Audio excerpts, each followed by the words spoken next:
I recently rejoined my gym after working out from home for a couple of years. One problem I've found is that they don't have a sled. Using the sled is definitely one of my favorite exercises, so I wanted to figure out an in-gym solution. One thing I've been experimenting with is using a cable machine and a dip belt. If you have an open space around the cable machine and can adjust it below your center of gravity, it works pretty well for mimicking a sled.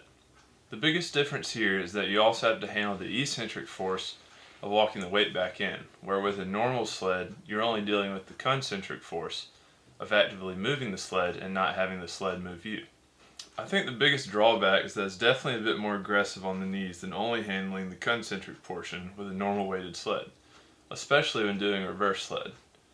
Because of this, I don't think it can be trained as frequently as the normal sled, but I still think it's a great option, especially when moving the cable forwards.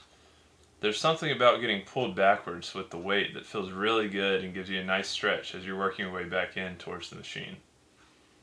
I think with the backwards motion it's hard to beat an actual sled because you don't have to deal with the eccentric part on the cable where it's pulling you forwards towards the machine, which can be a bit too aggressive if you're in early stage knee rehab.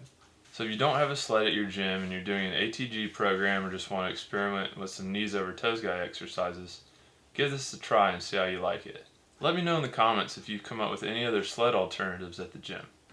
If you liked the video, give it a thumbs up and subscribe for new videos every week.